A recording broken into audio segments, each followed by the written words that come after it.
BA पाठ प्रथम वर्ष हिंदी साहित्य। प्रिय विद्यार्थियों, आज हम कबीरदास के शब्दों की व्याख्या करने जा रहे हैं। शब्द संख्या 8। मन रे जागत रहियो भाई। इस शब्द के भीतर कबीर ने काम क्रोध आदि से ग्रस्त न होकर ज्ञान स्वरूप आत्मा को पहचानने के प्रति सतर्क किया है। कबीरदास जी कहते हैं कि हे मन, तू जागृत रहो या रहना। गाफिल होई बसत मति खोवई, चोर मुसई घर जाई। तुम मदहोश होकर सोओगे तो चोर घर में घुसकर चोरी कर ले जाएंगे। कबीर कहना चाहते हैं कि काम क्रोध आदि मन के सावधान रहने पर अंदर अंतःकरण को लूट लेते हैं, बिगाड़ देते हैं।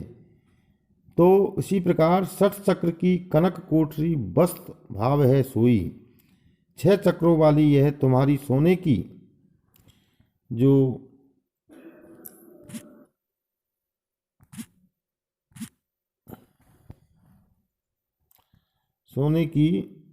यानी कीमती कोठरी है, उसमें चैतन्य आत्मा का निवास है। ताला कुंजी कुफल के लागे उगड़त बार न सोई। लगा हुआ ताला चाबी से खुल जाने पर भीतर की वस्तु उगड़ जाती है, दिखाई दे जाती है। उसी प्रकार ईश्वर प्रेम का योग द्वारा कुंडली जागृत करने रूपी चाबी से 6 चक्रों वाले शरीर रूपी कोठरी खुल जाती है। तब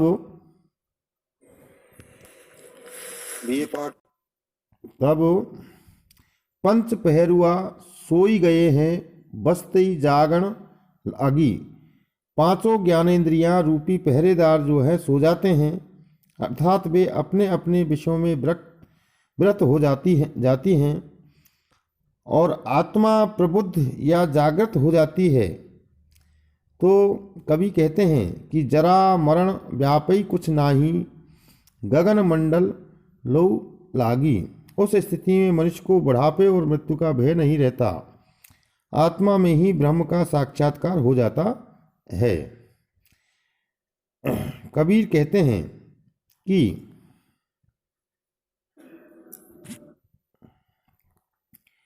करत विचार मन ही मन उपजी, ना कहीं गयान आया। कहे कबीर संसार सब छूटा, राम रतन धन पाया। आत्मा जागरण कहीं बाहर से नहीं होता और न आत्मा बाहर जाती है। आत्मा जो ब्रह्म रूप है, भीतर ही है, उसे ही पहचानना होता है। और अंत में कबीर कहते हैं कि मैंने तो यह स्थिति प्राप्त कर ली है, मेरे भीतर अब किसी प्रकार का संशय नहीं रह गया है। मैंने तो राम रूपी रत्न को जो भीतर है प्राप्त कर लिया है। इस शब्द में कबीर ने आध्यात्मिक वर्णन किया है। उन्होंने मन को काम क्रोध आदि से मुक्त रखकर आत्मा को पहचानने की बात सांग रूपक द्वारा कही है। कवि ने जीवन जगत के जाने पहचाने अप्रस्तुतों का प्रयोग यहाँ किया है और गगन मंडल लो लागी से यहाँ भाव व्यंजित है कि योग क्रिया से कुंडलियां जागृत कर 60 चक्रों का भेदन करते हुए उसे सहस्रार चक्र तक पहुँचाने से ब्रह्मरंध्र खुल जाता है और वहाँ आत्मा ब्रह्म से एकाकार होकर आनंद में मग्न हो जाती है। 8वां जो शब्द है वो है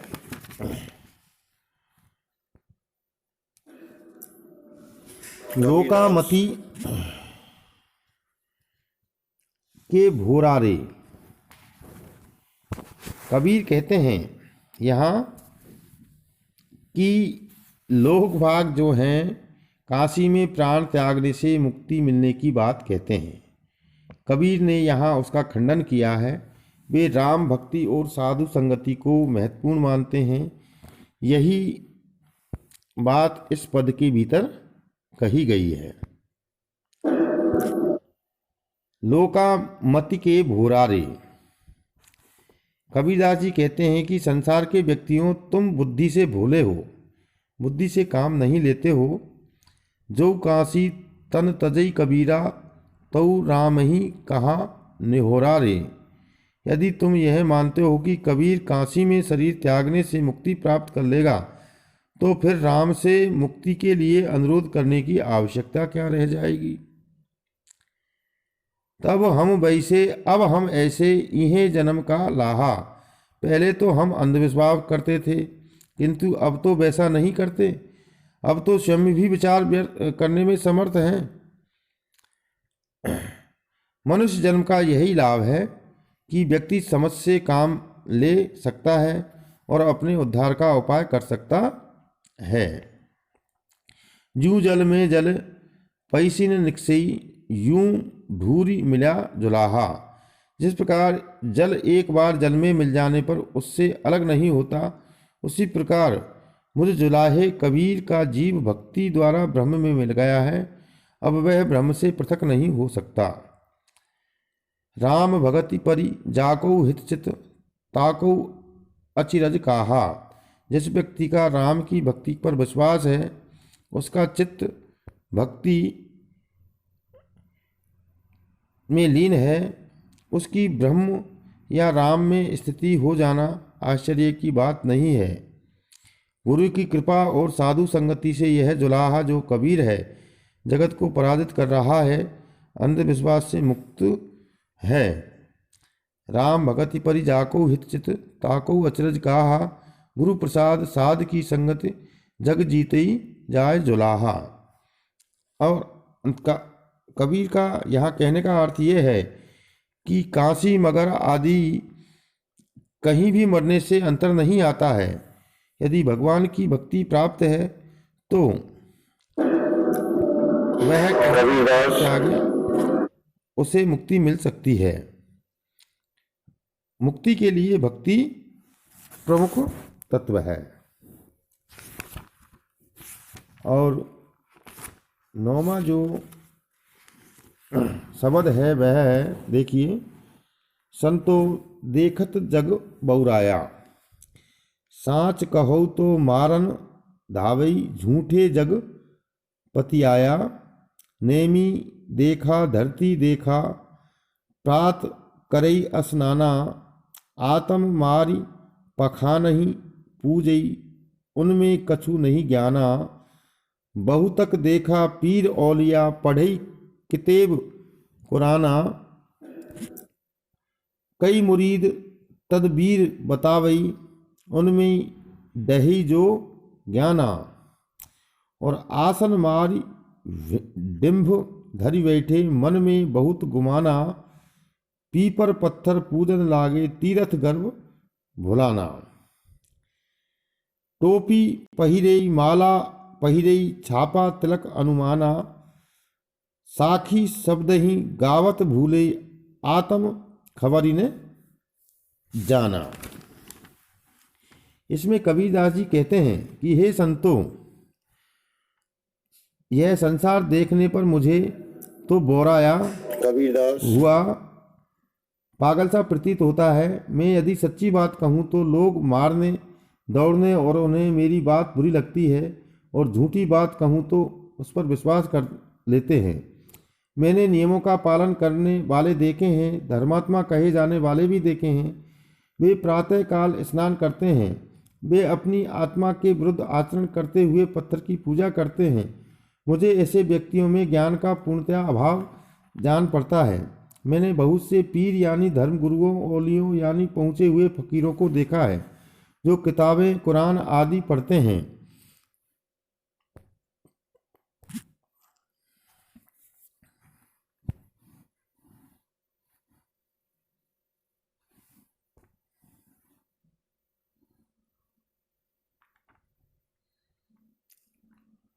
मैंने उनके मुरीदों यानी शिष्यों या अनुयायियों को देखा है, जो कई तरह के उपाय बताते हैं। वे अपने आप को ज्ञानी समझते हैं, वे आसन लगाकर पाखंड का अनुसरण करते हैं और अपने इस आचरण के लिए घमंड पाले रहते हैं। ऐसे लोग पीपल या पीतल पत्थर की पूजा करते हैं, तीर्थों की यात्रा करते हुए गर्व से फूले रहते हैं। इस तरह के स्वयं को धर्मात्मा मानने वाले लोग खास तरह की टोली और माला धारण करते हैं, तिलक छापे लगाते हैं। कुछ लोग साखियाँ शब्दों में गाते हैं, वे वास्तव में धर्म को भूले हुए हैं, उन्हें अपनी आत्मा के बारे में कुछ भी ज्ञान नहीं है। और 10वां शब्द है, हिंदू कहे मोई राम प्यारा, तुर्क कहे रही माना, आपस में दो लरी लरी मुए, मर्म ने काहू जाना, घर घर मंत्र देत फिरत है, महिमा के अभिमाना, गुरु के सहित सिख सब बूढ़े, अंतकाल पछताना, कहे कबीर सुनो हो संतो, ई सब मर्म भुलाना, केतिक कहो कहा नहीं माने, सही जई सहज समाना। देखिए, हिंदू राम को प्यारा मानते हैं और तुर्क या मुसलमान रहीम को। कबीर कहते हैं कि हिंदू मुसलमान राम रहीम में भेद मानकर आपस में लड़ते हुए मर भी जाते हैं, किंतु भगवान के मर्म को वास्तविकता को नहीं जानते। ऐसे तथाकथित धार्मिक लोग जो हैं, घर घर जाकर लोगों को अपने मंत्र देते हैं और स्वयं को बहुत महिमा वाला मानकर अभिमान करते हैं। कबीर कहते हैं कि गुरु और उनके साथ उनके शिष्य भी डूबे हुए हैं, धर्म के वास्तविक रूप से अनभिज्ञ हैं, अंत में काल के शिकार होकर अपनी गलतियों के लिए पछताते हैं। उन्हें अंत में पछताना होता है कि धर्म का वास्तविक रूप जाने बिना आडंबरों में ही जीवन गंवा दिया है।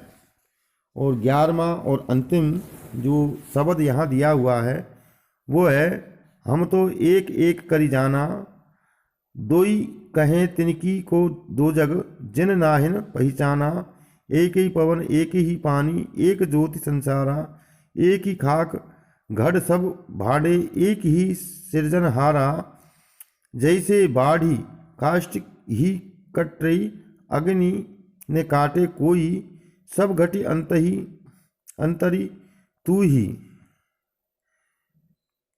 व्यापक धरई स्वरूपई सोई, माया मोहे अर्थ देख करी, काहे कुगरवाना, निर्भय भया कछु नहीं व्यापई, कहे कबीर दीवाना। कबीर कहते हैं कि मैंने अच्छी तरह समझ लिया है कि सर्वत्र एक ही ब्रह्म तत्व विद्यमान है। जो व्यक्ति द्वैत की बात करते हैं उनके लिए ही संसार के दो रूप हैं, वे वास्तविकता को नहीं पहचानते। जिन नाहिन पहचाना, एक ही पवन एक ही पानी, एक ज्योति संसारा। कबीर कहते हैं कि ब्रह्म और जीव दोनों एक ही हैं, एक ही पवन है, एक ही जल है, संपूर्ण जगत में एक ही ज्योति है, जगत का उत्पादन कारण एक ही है और एक ही खाक घड़ सब भांडे, एक ही सृजनहारा। एक ही मिट्टी के विभिन्न घड़ों की तरह जगत की सभी वस्तुएं एक ही तत्व से बनी हैं, उनको बनाने वाला भी एक ही है। जैसे ही बाढ़ी काष्ठ ही कट रही, अग्नि ने काटे कोई। जिस प्रकार बढ़ई एक काठ को काटता है, अग्नि को नहीं काट पाता। काट के काटे जाने के संसर्ग की अग्नि कटी हुई प्रतीत होती है, बस वह वस्तुतः कटती नहीं है। इसी प्रकार सभी घटी अंतरी तू ही व्यापक धरई स्वरूपी सोई। उसी प्रकार शरीर के संसर्ग से शरीर के नाश से चेतन का नाश परिवर्तन प्रतीत होता है, किंतु चेतन में परिवर्तन प्रतीत ही होता है, उसमें वास्तव में परिवर्तन होता नहीं है। सबके अंतःकरण में ब्रह्म विद्यमान है। माया मोहे अर्थ देखी करी, काहे कु गरवाना, निर्भय भया कछु नहीं व्यापी, कहे कबीर दीवाना। कबीर दास जी कहते हैं कि उस एक ने अनेक रूप धारण कर रखे हैं। माया के प्रभाव से जीव जगत में परिवर्तन देखकर मोहग्रस्त हो जाता है और जगत की नश्वर वस्तुओं, शरीर, धन दौलत आदि पर व्यर्थ ही गर्व करता है। कबीर दास जी अंत में कहते हैं कि जो ईश्वर के